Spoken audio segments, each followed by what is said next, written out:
Les portes vers la supraconscience. De Jean-Pierre Aulas. La déprogrammation karmique. Est-il possible qu'une personne en voie de prise de conscience doive affronter toutes les pensées liées à sa propre programmation? Une personne qui est en train d'acquérir la conscience parvient finalement à transmuter tous les aspects de son être qui sont liés à l'expérience de l'âme.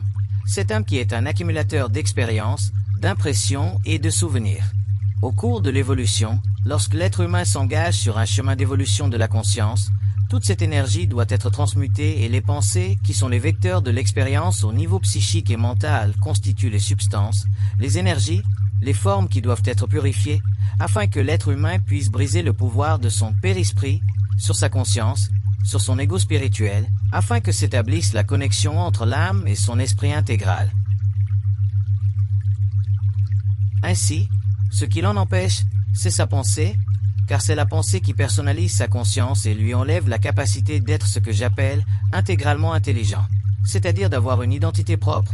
Et quand je dis « propre », je fais référence à la fois à lui-même dans la matière et à lui-même sur les plans subtils. C'est le phénomène de la fusion. Mais pour que l'être humain ait une identité propre, c'est-à-dire qu'il soit totalement intégré dans sa propre conscience, dans son énergie, dans ses corps subtils, il faut que la pensée soit transmutée, car la pensée exerce un champ de force sur ces corps subtils qui interrompt la communication intégrale avec son moi universel. C'est la pensée qui crée la distorsion, l'interférence entre lui-même en tant qu'ego matériel et l'ego morociel. En d'autres termes, l'ego unifié a sa conscience totale.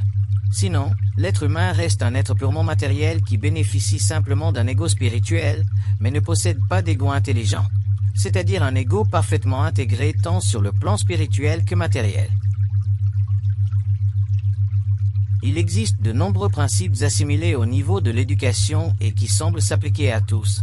On a l'impression qu'ils valent tous de la même manière. Mais lorsque cette éducation se concrétise dans un programme, des particularités apparaissent dans les caractères et les comportements. Dans l'expérience astrologique, une Vierge ne réagit pas comme un Gémeaux. Certaines structures planétaires chez les individus les orientent vers des domaines d'expérience plus intenses que d'autres, qui sont davantage, disons, artistiques, en tant que tels. Quand on parle d'éducation, puis de dynamique de l'esprit, est-il possible de considérer l'éducation ou le phénomène du « ne pas croire » le phénomène du « ce n'est pas toi qui penses », pouvons-nous les considérer avec le même regard tout en ayant des programmations différentes?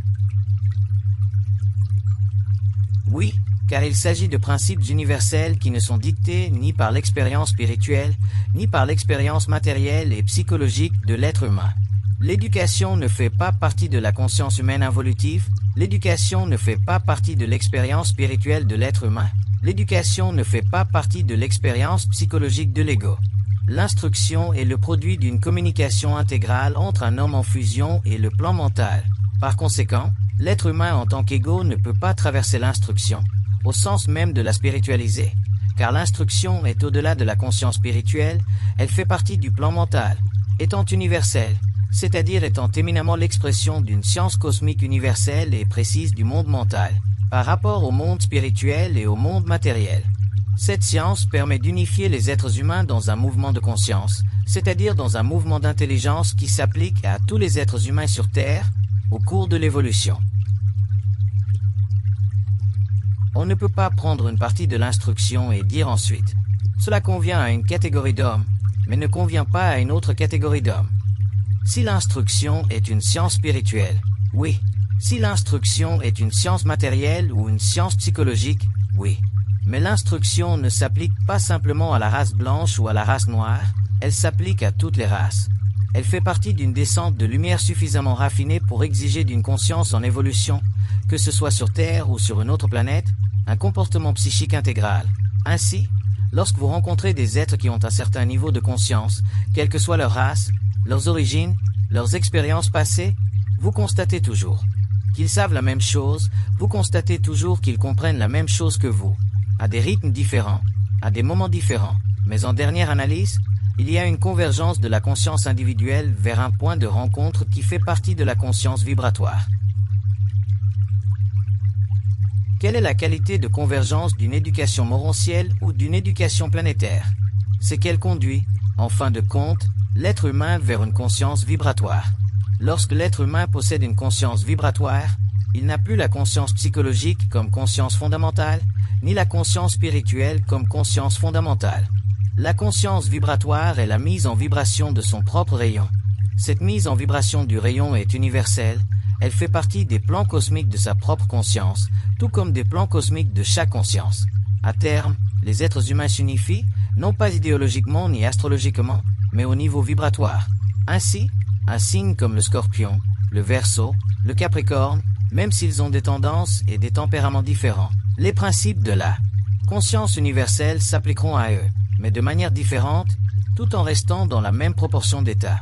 Une proportion d'état signifie que, le cas échéant, un Gémeaux, un Capricorne, n'importe quelle âme, ira au-delà de la roue astrologique pour entrer dans une conscience vibratoire. C'est, au fond, une conscience vibratoire.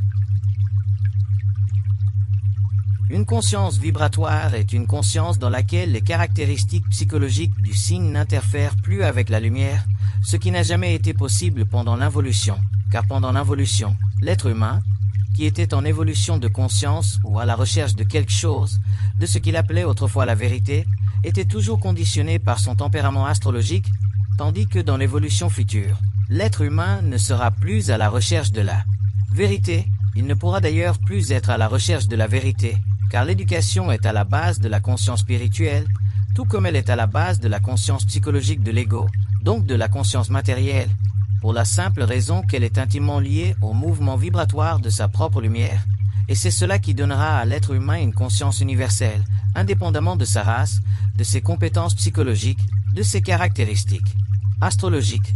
C'est cela qui fera en sorte que la conscience universelle, la conscience supramentale, appelez-la comme vous voulez, soit perceptible par des hommes provenant de différents coins du monde ou appartenant à différentes races, afin de créer, enfin, un réservoir de conscience universelle que, à ce moment-là, nous appellerons la 6e race racine, une race très différente de la 5e race racine, qui était très divisée dans ses convictions puis dans ses perceptions. En d'autres termes, l'être humain de la 6e race racine reviendra un peu plus vers une sorte de conscience beaucoup plus éveillée, mais semblable à celle des Lémuriens qui ont précédé les Atlantes. Mais cette race s'est éteinte. Au cours de l'évolution de la 6e race racine, l'être humain reconnaîtra, de manière indirecte, cette race, mais à des niveaux bien plus avancés.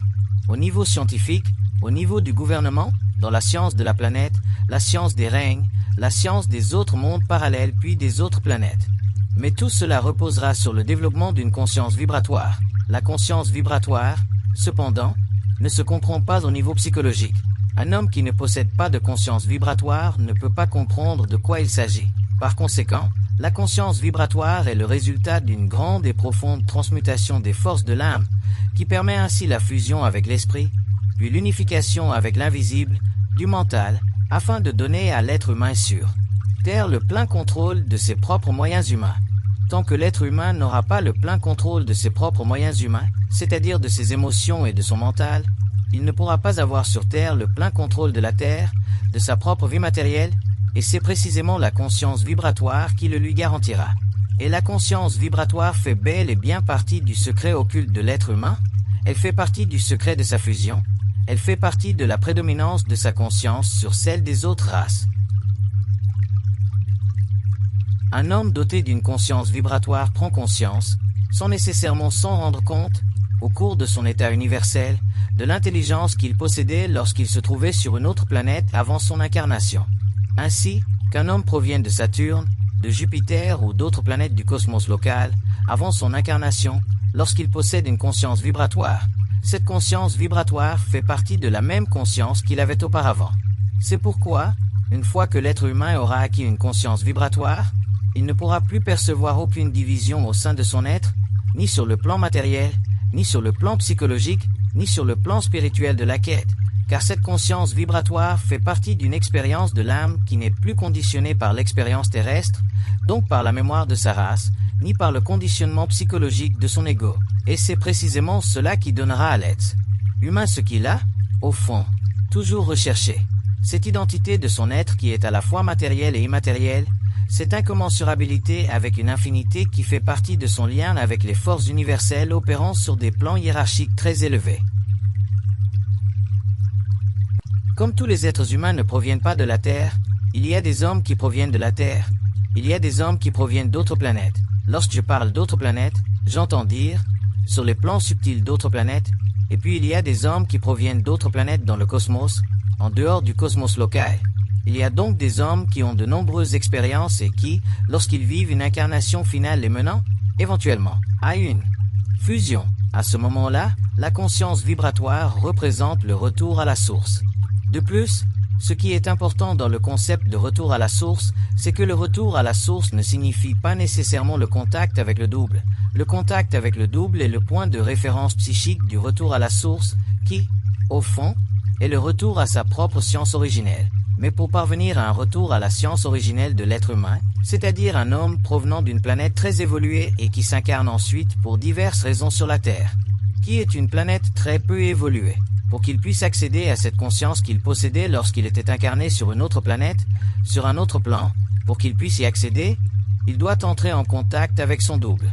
Ainsi, le contact avec le double servira simplement à donner à l'être humain la conscience précise des mécanismes de son ego pensant. Ainsi, l'être humain connaîtra le phénomène de la pensée, non pas comme une expérience psychologique, ni comme une expérience spirituelle, mais comme une communication directe avec des sphères mentales très élevées, qui lui seront utiles et lui permettront automatiquement d'accéder à sa conscience vibratoire. C'est un peu comme le phénomène de la petite bombe. L'avion s'approche, puis envoie une onde radar vers une cible, l'onde poursuit sa route, ensuite le chasseur reste en arrière, puis s'approche, largue la bombe, et la bombe tombe dans une sorte d'entonnoir qui la dirige vers la cible. Le premier avion qui établit la connexion avec la cible, c'est le double. Cela se passe au niveau de la pensée. Lorsque l'être humain est en communication avec le double, automatiquement le double, grâce à la pensée qui est réellement éveillée, permet alors à l'ego, qui est la deuxième phase du bombardement, si vous voulez, à l'ego, d'entrer en contact avec sa propre cible. La cible, qu'est-ce que c'est? C'est sa conscience morontielle, c'est sa conscience universelle qu'il ne peut plus perdre, que l'être humain perd lorsqu'il s'incarne parce qu'il est trop inconscient, mais à laquelle il se reconnectera lorsqu'il aura une conscience éthérique. La raison pour laquelle l'être humain perd sa conscience. Donc, la raison pour laquelle l'être humain vit dans une conscience égoïque totalement enveloppée par des paramètres ou influencée par des paramètres psychologiques qui font partie de la conscience sociale, c'est que l'être humain n'est pas conscient de son double. Mais une fois qu'il a conscience de ce double, sa pensée cesse d'être réflexive, elle devient communicative et c'est précisément cela qui lui permet, à ce moment-là, d'accéder à une conscience vibratoire, qui est très vaste, dépendante de son statut universel. Un homme qui a vécu dans des mondes différents, au cours de siècles différents, à des époques différentes, a effectivement eu accès à de nombreuses expériences en tant qu'âme. Mais cette expérience, en tant qu'âme, doit lui être révélée, en ce sens qu'il doit pouvoir y accéder. Il ne peut y accéder psychologiquement car elle est trop vaste, il ne peut y accéder spirituellement car il y a trop de voiles. Pour y accéder, il doit le faire de l'intérieur, c'est-à-dire à travers ce que j'appelle une conscience vibratoire, c'est-à-dire une conscience qui fait partie de la conscience de ses cellules. Lorsque je parle de la conscience de ses cellules, je fais référence à la conscience de ses cellules matérielles, à la conscience de son plan éthérique et de son plan astral. À ce stade, l'être humain possède une conscience totale, une conscience intégrale, une conscience morontielle, et il ne peut plus se sentir divisé. En d'autres termes, il ne peut plus se sentir seul dans le cosmos. En même temps, il ne peut plus se sentir divisé en deux, puisqu'il a intégré l'énergie du double. Le problème de l'évolution spirituelle de l'être humain, quel que soit le niveau atteint par ceux qui se sont considérablement développés dans cette direction, est qu'à un certain moment, les mondes spirituels deviennent trop importants à leurs yeux. Mais ce ne sont pas les mondes spirituels qui sont importants pour l'être humain, tout comme ce n'est pas le plan matériel qui est important pour lui. C'est sa conscience morontielle, c'est-à-dire sa conscience vibratoire. Une fois que l'être humain possède une conscience vibratoire et en fait l'expérience dans la matière, il est maître de sa propre vie. Une fois qu'il acquiert sa propre conscience vibratoire et en fait l'expérience dans les mondes spirituels, il est maître de sa propre vie et de sa propre expérience dans les mondes spirituels. Mais tant qu'il n'y a pas de conscience vibratoire, il sera influencé par les égrégores de la vie sur Terre ou par les égrégores de la vie dans les mondes spirituels. Ainsi, Que l'on soit en contact avec les égrégores dans une vie planétaire inconsciente ou que l'on soit en contact avec les égrégores lors de voyages astraux, c'est la même chose. En réalité, c'est encore plus grave et dangereux à moins d'être très lucide, car avoir affaire aux égrégores sur Terre, en d'autres termes, avoir affaire aux informations sur Terre, on dispose tout de même de mécanismes psychologiques, on a des moyens de se protéger, on a la droiture, on a le mensonge, on a des ressources. Sur les plans spirituels, c'est beaucoup plus difficile. Il faut beaucoup d'expérience pour parvenir à discerner le vrai du faux. Un jour, l'être humain découvrira, je vous le dis, mais vous ne pouvez pas y croire, l'être humain découvrira que même dans les mondes spirituels, il existe de nombreux égrégores polarisés. Par conséquent, même dans le monde spirituel, il y a le vrai et le faux. Le vrai et le faux spirituel distraient l'ego tout autant qu'ils le font sur Terre, car pour que l'ego puisse sortir du vrai et du faux, il doit entrer dans le réel. Une fois que l'être humain accède au réel, grâce à une conscience vibratoire, il est capable de s'immerger dans la matière, d'en comprendre la réalité sans la polariser, grâce aux égrégores qui n'existent plus dans sa conscience. S'il entre en contact, pour une raison ou une autre, avec des entités spirituelles, ce sera la même chose. Il sera capable de voir ces mondes dans le réel. Sinon, l'être humain n'aura jamais de science de l'invisible, l'être humain n'aura jamais de science de la matière, l'être humain n'aura jamais de science intégrale, l'être humain ne sera jamais immortel dans sa conscience, il restera toujours mortel dans sa conscience, c'est-à-dire un être capable de vivre un certain nombre d'années sur le plan matériel, destiné un jour à quitter le plan matériel pour se retrouver sur le plan astral, puis à revenir en incarnation. Tout cela doit prendre fin un jour. Ainsi, l'être humain doit posséder une science intégrale des mondes des 7 plans, ce qui exigera qu'il dispose d'une conscience vibratoire. Or, l'accès à une conscience vibratoire est très difficile. Non pas parce qu'il faille fournir un effort pour l'atteindre, il n'y a aucun effort à fournir dans ce cas, nous avons dépassé le stade de l'effort, mais parce que cela exige un degré extrême de transmutation des corps subtils, donc de transmutation du corps astral puis du corps éthérique. Il est nécessaire que ces corps soient réellement, un jour, très séparés les uns des autres, alors qu'actuellement, le corps astral et le corps éthérique chez l'être humain sont très interpénétrés. Un jour, le corps éthérique de l'être humain devra être totalement séparé du corps astral pour pouvoir accéder à la conscience éthérique, puis visiter ou entrer en contact avec des intelligences ou des civilisations qui évoluent sur ces plans et qui ont dépassé l'expérience planétaire, car il ne faut pas imaginer que, dans le cosmos, tout le monde évolue sur un plan matériel. Ils ont dépassé le plan matériel depuis longtemps, et c'est précisément pour cette raison qu'ils sont si avancés. Ainsi, pour que l'être humain puisse éventuellement parvenir sur le plan éthérique, il doit résoudre l'ambiguïté de sa propre conscience. Cette ambiguïté repose sur le fait que son corps éthérique et son corps astral sont interpénétrés, en raison de l'interprétation du corps éthérique et du corps astral que les anciens ont toujours considéré comme une loi, comme un fait établi, notamment Steiner et tous les anciens. À ce stade, cela a contraint l'être humain à gérer sa conscience et son intelligence en fonction des plans subtils de sa conscience, donc sur la base des informations provenant du plan astral. Or, au cours de l'évolution, tout cela sera complètement démantelé, car l'être humain devra, au fil de l'évolution, utiliser sa conscience vibratoire pour observer scientifiquement ce qui se passe sur le plan matériel, pour observer scientifiquement ce qui se passe dans les mondes invisibles et se créer, pour lui-même, seul, et non pour les autres, de se créer pour lui-même, seul, un corps éthérique suffisamment indépendant du corps astral pour pouvoir, seul, en tant qu'initié, explorer ces mondes, rencontrer ces personnes, rencontrer ces civilisations, et enfin libérer l'humanité de ce que j'appelle l'involution, c'est-à-dire de cette incapacité astrale à découvrir son double originel. Le double originel de l'être humain fait partie de sa conscience vibratoire. Le double originel de l'être humain ne fait pas partie de son corps astral, mais de sa conscience vibratoire.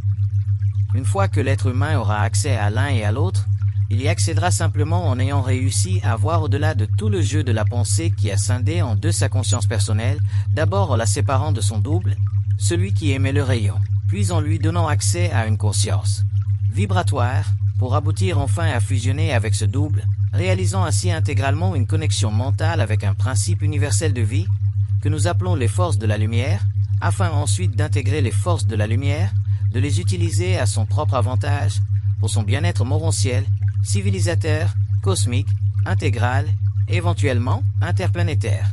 Sinon, l'être humain restera un être expérimental. Et pour certains hommes, cette situation ne peut plus durer. Pour certains hommes, et les êtres humains pour lesquels cette situation ne peut plus durer, eh bien, automatiquement, de fait, que ce soit sur le plan matériel, éthérique ou astral, ces êtres vivront des niveaux de conscience puis des niveaux d'expérience qui seront totalement en dehors du champ de la conscience involutive de la 5e race racine ou de la 4e race racine des Atlantes. Cela ressemblera un peu à ce qu'ont vécu les Lémuriens, mais avec une puissance mentale très différente de celle de ces personnes du passé. La puissance mentale leur faisait défaut et c'est précisément pour cette raison, d'ailleurs, qu'ils ont été contraints de quitter la Terre pour survivre, sinon, ils auraient été complètement détruits. Le monde de la pensée, le phénomène de la pensée humaine, doit être replacé dans son contexte par l'être humain lui-même. Pour ce faire, il est nécessaire qu'il ait accès à une certaine conscience vibratoire. C'est presque un cercle vicieux. Sa pensée doit se transmuter, devenir consciente, devenir communicative pour que la conscience vibratoire s'installe, et c'est précisément lorsqu'elle s'installe qu'elle crée également cela. C'est un mouvement de l'homme, cela. À ce stade, vous direz, qu'est-ce qui vient en premier? Ce qui vient en premier, c'est la prise de conscience que la pensée vient d'ailleurs, car dès l'instant où un homme commence à prendre conscience que la pensée vient d'ailleurs, une brèche se crée, une ouverture dans ses plans de conscience, une ouverture se crée dans son corps astral, une ouverture se crée dans son corps éthérique, une ouverture se crée dans son corps mental qui est très lié au corps éthérique, puis, éventuellement, l'être humain se rend compte que sa conscience change très rapidement et qu'elle change sans se fragmenter, même si, à certains moments, cela semble créer un énorme effet de compression, car l'ego devient presque transparent et l'être humain est habitué à fonctionner avec un ego, à vivre au niveau de l'ego, ayant vécu toute son expérience sur Terre en termes d'ego. Ensuite, lorsqu'il en prend conscience, ce qu'il vit au niveau planétaire se fait moins en termes d'ego opaque, cela devient davantage un ego transparent. Et c'est là qu'il fait l'expérience d'une forte compression. Et c'est précisément cette compression qui crée la transmutation, qui donne accès à la conscience vibratoire, qui renforce le lien de communication avec le double et qui, par conséquent, accroît encore davantage sa conscience vibratoire jusqu'au moment, un jour, où l'être humain devienne véritablement maître de sa propre parole, véritablement maître de la science des plans, véritablement maître, mais maître à tel point qu'il soit capable de communiquer avec des entités dans le monde spirituel, puis de les aligner, puis de leur donner des ordres, puis de les mettre en vibration, afin qu'elles-mêmes, sur ces plans, qui sont invisibles dans la matérialité, puissent évoluer. Cela fait partie de la fusion de l'être humain. Quand on parle de conscience vibratoire, parle-t-on d'une conscience qui déprogramme ou qui a une programmation différente? La conscience vibratoire est le résultat de la déprogrammation astrologique de son moi planétaire. Une conscience vibratoire est une conscience libre. Étant une conscience libre, elle crée en fonction de sa nature, de son immensité, de sa grandeur, de son affinité, de son raffinement, et ainsi de suite. Ce n'est pas qu'elle crée une programmation, mais elle est capable de créer à des niveaux qui vont bien au-delà de la programmation créative de l'involution, bien au-delà de la soi-disant conscience créative de l'être humain de l'involution. Un être humain qui se trouve dans une conscience vibratoire accède ou a accès à tous ces moyens. Toutes ces ressources, qu'est-ce que cela signifie? Toutes ces ressources signifient tout ce qu'il est. Tout ce qu'il est, qu'est-ce que cela signifie? Cela signifie tout ce qu'il était. Tout ce qu'il était, qu'est-ce que cela signifie? Cela signifie tout ce qu'il a vécu comme expérience dans d'autres vies, sur d'autres planètes, dans d'autres mondes, qui sont aujourd'hui invisibles pour nous, mais qui font partie de ces évolutions antérieures. Il s'agit donc d'un vaste ensemble, d'une accumulation de compétences dans des mondes universels, et dont il est capable d'en emporter une partie avec lui dans une incarnation matérielle grâce à la morontialité de sa conscience, au contact avec son double. C'est pourquoi le contact avec le double est important. Il n'est pas important au sens technique du terme, mais au sens vibratoire du terme. La conscience vibratoire fait partie du plan éthérique de l'être humain. Un homme qui possède une conscience vibratoire a un corps éthérique en grande, très grande activité. Un plan éthérique est un monde. Il y a de la vie sur le plan éthérique. Nous avons l'habitude de penser que le monde se limite sur le plan matériel et nous devons cesser cela une fois pour toutes. C'est malsain. Ainsi, le plan éthérique est un monde, tout comme le plan astral. C'est un monde. Il y a de la vie sur le plan astral, Il y a de la vie sur le plan matériel, il y a de la vie sur le plan éthérique. Cependant, les êtres qui se trouvent sur le plan éthérique sont bien plus évolués que ceux du plan astral. Ils devront corriger leur façon de penser la nature de la vie, puis la nature de la vie. La vie n'est pas ce que l'on voit, la mort n'est pas ce que l'on pense, la conscience éthérique n'est pas ce que l'on peut imaginer. Mais la conscience intégrale est quelque chose que l'on peut vivre sur le plan matériel, tout comme on peut la vivre sur le plan astral puis sur le plan éthérique. Et cette conscience intégrale ne se dissocie plus une fois qu'elle s'est réalisée, car elle fait partie de la fusion de l'être humain, elle fait partie du contact avec sa source, elle fait partie des mystères de l'être humain révélés à lui-même. Un homme qui se trouve dans un état de conscience vibratoire n'est plus capable, en tant qu'être, de remettre en question la réalité. Il en fait partie. Il l'explique. Il ne peut plus la remettre en question comme pouvait le faire l'être humain de l'involution, qui était sous emprise astrale. La question « D'où venons-nous? Que faisons-nous ici? Où allons-nous ?» est absolument inexistante dans une conscience vibratoire, car l'être humain qui possède une conscience vibratoire a déjà accès aux réponses universelles et cosmiques de la réalité. Il est dans la réalité, il est dans sa réalité qui est reliée à une réalité plus vaste. Ainsi, les questions philosophiques de l'involution, tant pour les êtres humains qui ont abordé des questions philosophiques sur le plan psychologique de l'ego et sur le plan matériel, que pour ceux qui ont abordé des questions spirituelles en lien avec l'ego spirituel, ne lui viennent plus à l'esprit, car il est dans son esprit, il est en relation avec son esprit. Moi, si je veux savoir quelque chose, il me suffit de le demander. C'est assez simple, car si tu veux savoir quelque chose, il te suffit de le demander, tu n'as plus de questions. Éventuellement, car le simple fait d'en parler rend la chose identique, puisque la question est remplacée par le mot. Un homme conscient n'éprouve que très peu de curiosité à l'égard de l'invisible, car il ne réfléchit plus, il ne ressent plus d'insécurité au niveau de l'ego. Si l'on observe un homme inconscient, on dit de lui qu'il a un destin, car il a des choses à surmonter. Tout ce qui doit être surmonté est lié à son destin. Je fais référence à différents niveaux du plan éthérique, Une personne qui passe dans un registre éthérique a-t-elle encore un destin lié aux étapes qu'elle doit y affronter? Le mot destin s'applique à la Terre. Avoir un destin signifie avoir un rendez-vous avec le karma. Voilà ce que signifie avoir un destin. Quand on a un destin, on a un rendez-vous avec son karma. Quand on n'a plus de karma, on n'a plus de destin. On évolue simplement rapidement vers des domaines d'expérience très vastes. Je n'ai pas de destin. L'idée d'avoir un destin ne trouve aucun écho dans mon esprit. Si j'étais inconscient, je pourrais alors dire que j'ai un destin. Que j'ai pour destin d'être un maître, un ingénieur, un homme politique, un homme d'affaires ou un grand leader. Mais dans un état de conscience vibratoire, on ne peut pas avoir la conscience d'un destin. Et ce pour 3 raisons. Premièrement, parce que tu as le pouvoir de façonner et de modeler ta vie comme tu le souhaites. Un homme conscient ne se laisse pas balloter à droite et à gauche par sa programmation karmique, il n'a plus de karma. Ainsi, automatiquement, il façonne sa vie comme il l'entend. À ce stade, vous direz, il façonne sa vie avec ce qu'il a, il la façonne en fonction de sa conscience vibratoire. Sa conscience vibratoire lui confère un pouvoir créatif proportionnel à son émancipation, à son développement, à son expérience antérieure. Enfin, troisièmement, il n'a pas de destin car avoir un destin signifie être obligé de jouer un rôle.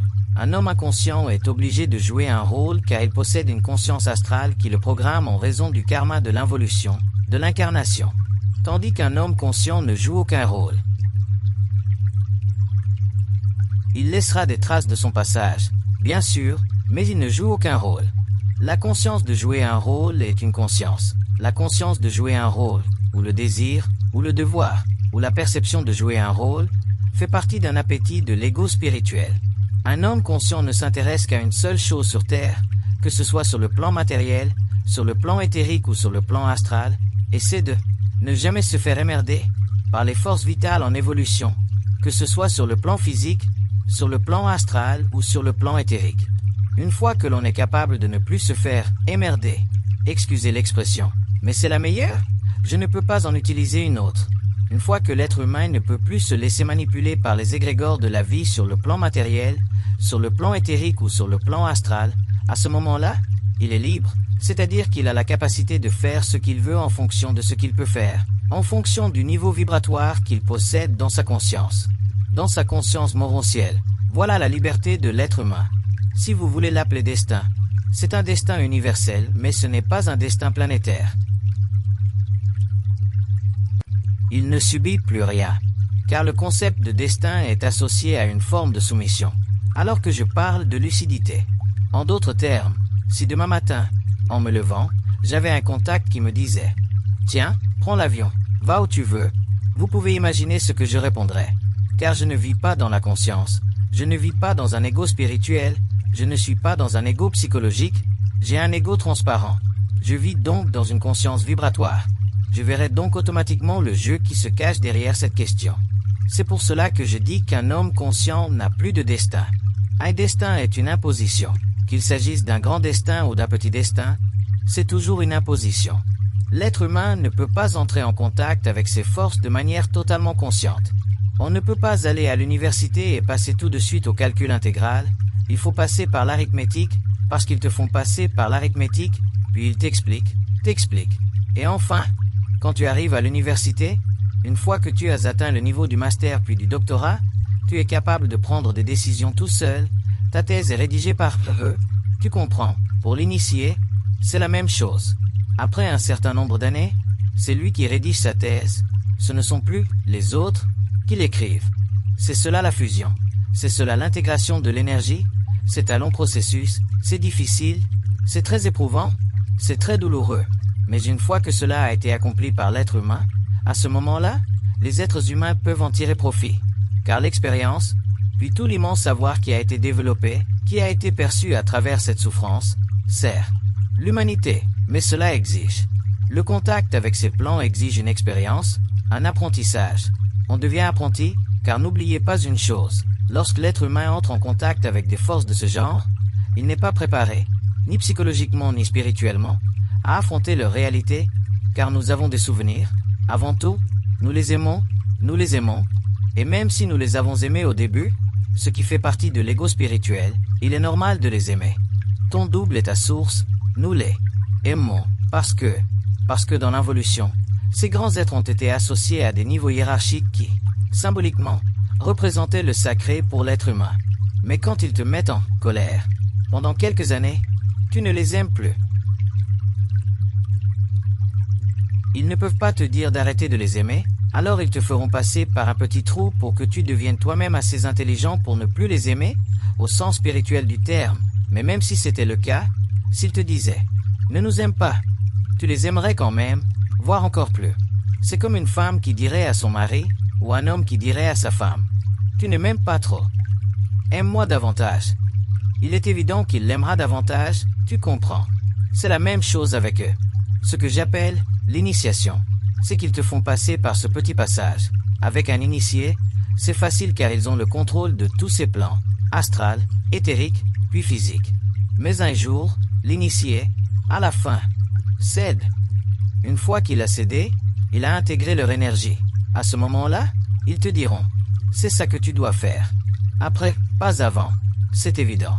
Parce qu'avant, ça ne lui aurait fait aucun effet. Mais après, quand tu as vécu toutes sortes d'épreuves, et que tu en as vu de toutes les couleurs avec eux, vu comment ils parviennent à faire vivre toutes sortes d'épreuves à un initié. Il n'y a pas d'être sur cette planète qui souffre plus qu'un initié avec eux. Quand tu comprends le jeu après tant d'années, 2 cycles de vie, tu attends, après qu'ils t'ont mis à l'épreuve jusqu'à l'os, et là, tu dis, ça suffit. S'il se matérialise dans ton salon, tu es capable de dire, asseyez-vous là, prenons un café, puis parlons d'égal à égal. Quand tu es capable de parler d'égal à égal avec eux, alors ils sont libres de te transmettre des informations, de fusionner avec toi à un autre niveau. En d'autres termes, d'entrer dans ton corps éthérique, d'entrer dans ton corps matériel, de se rapprocher, de ne faire qu'un. Après quoi, ton niveau vibratoire est tellement élevé, à ce moment-là, que tu possèdes des facultés moronciales, c'est-à-dire que tu es capable d'accomplir des actions sur le plan matériel, sur le plan éthérique et sur le plan astral, qui font partie de l'universalité de l'être humain. Mais à ce stade, tu n'es plus capable d'astraliser tout cela, car tu n'as plus la conscience matérielle nécessaire pour astraliser, ni la conscience spirituelle pour te croire prophète, au moineau, quelque part, car c'est justement lorsque tu en as assez des autres que le pouvoir ne t'intéresse plus. Le pouvoir fait partie de toi. Il fait partie de cette rencontre. Et puis, tu ne peux plus mettre l'humanité en danger pour les siècles à venir. Tandis que, s'il n'agissait pas de cette manière, et si la fusion avait lieu avec l'être humain, tout d'abord l'être humain ne serait pas capable de l'accepter. Il spiritualiserait automatiquement sa relation avec les autres, il deviendrait fanatique à leur égard. Si vous lisez les œuvres de certains initiés du 19e siècle qui sont entrés en contact avec des puissances qui n'étaient pas nécessairement des puissances de la lumière, mais des puissances tout de même, ils le disent très clairement. Entrer en contact avec des êtres supérieurs signifie perdre tout son magnétisme. On perd tout son magnétisme, on tombe malade, on peut vomir pendant 3 jours d'affilée. Toutes les forces vitales nous sont retirées, car dans le cas de l'évolution, dans le cas de la conscience supramentale sur Terre, il ne s'agit pas simplement que l'être humain entre en contact avec ses forces pour ensuite s'effondrer. Il s'agit d'entrer en contact avec ses forces, lorsque ce contact s'établit, que l'être humain soit capable, grâce à son nouveau niveau vibratoire, d'utiliser cette énergie sur Terre, sur le plan éthérique, sur le plan astral. C'est cela qui jettera les fondements d'une nouvelle civilisation. Parviendrons-nous à y échapper ou devrons-nous haïr de la même manière? Tout le monde passera par là.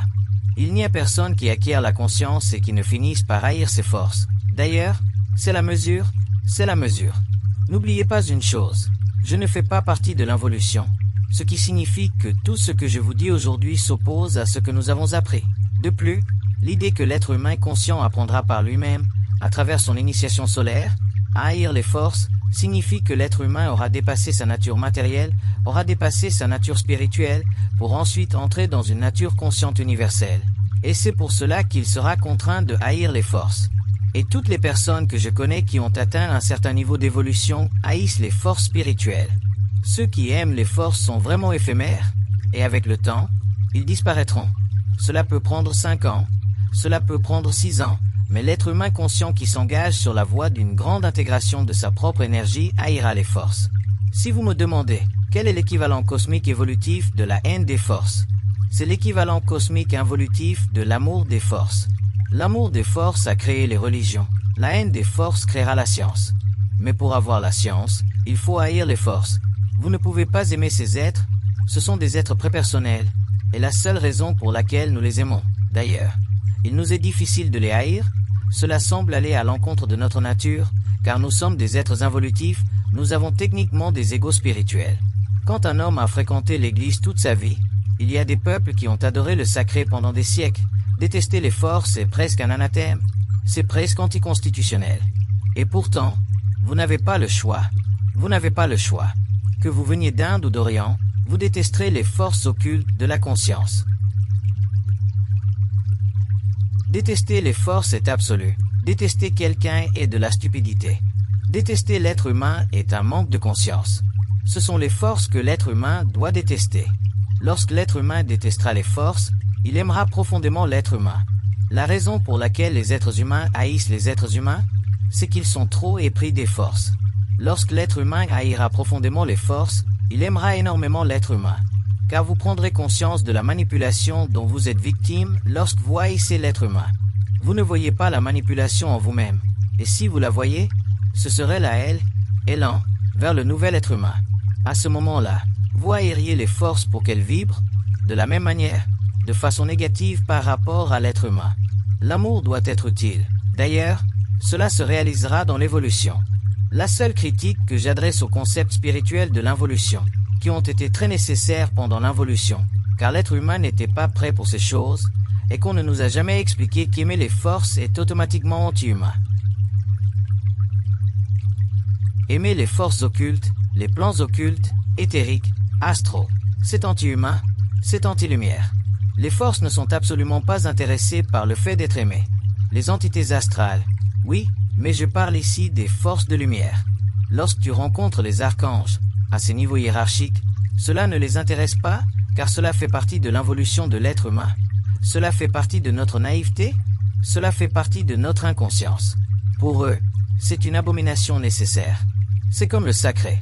Ça, le sacré, un jour, le sacré va exploser, c'est évident. Je le dis parce que l'être humain deviendra un scientifique des mondes parallèles.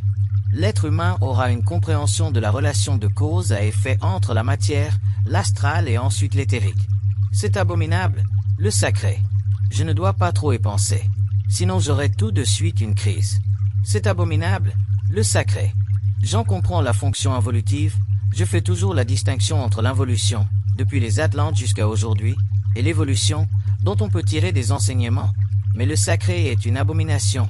Le sacré est le glorieux signe luciférien sur le front de l'être humain qui provoque la perte de sa conscience.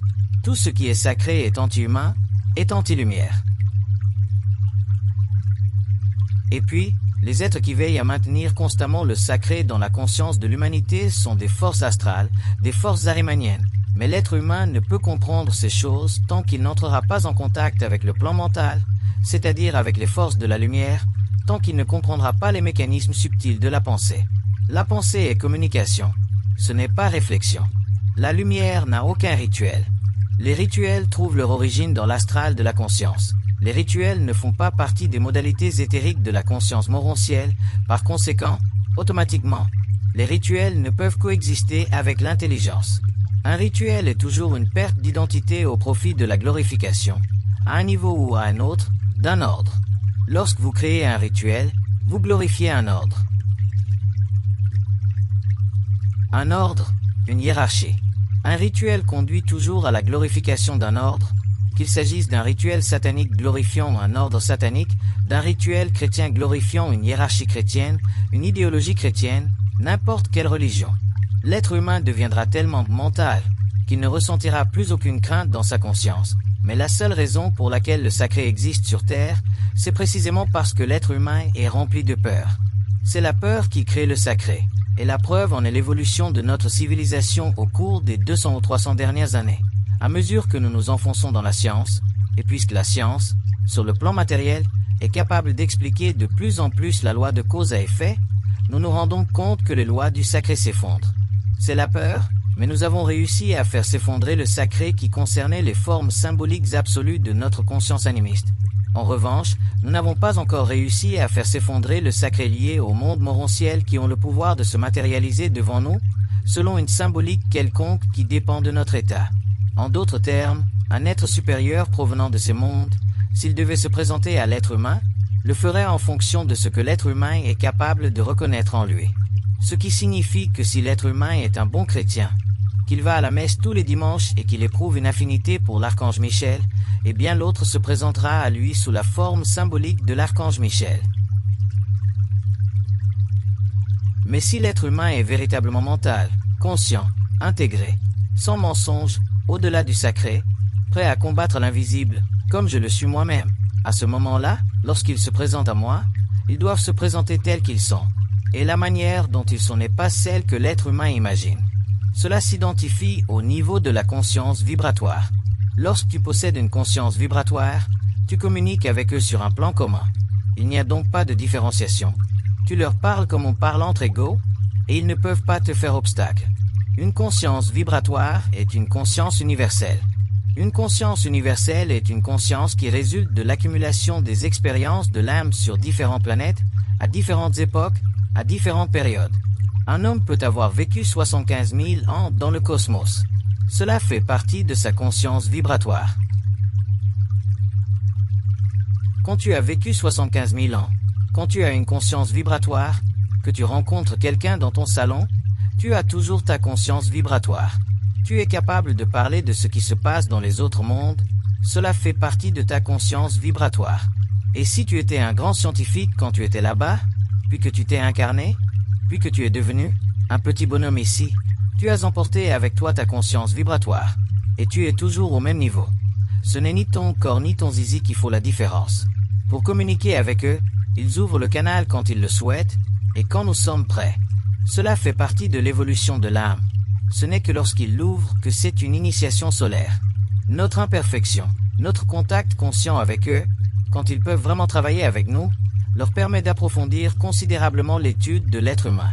L'être humain est un corps physique, un corps éthérique, un corps astral, un corps mental, il est complexe, et eux, ils se connectent à tout cela, puis interagissent avec ces vibrations, et il existe différents plans sur lesquels la conscience de l'être humain peut s'épanouir.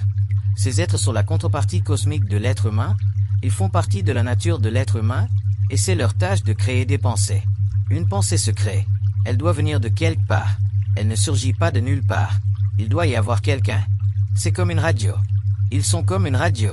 Et un jour, tout cela s'unira. C'est la fusion. Cela fait partie de l'évolution. Mais pour que l'être humain puisse y parvenir, il y a une transmutation. C'est là la nouvelle évolution de l'humanité. Il est évident qu'une fois que l'être humain aura été adapté au niveau de ses corps subtils, il sera ramené à une conscience morontielle, une conscience vibratoire très développée.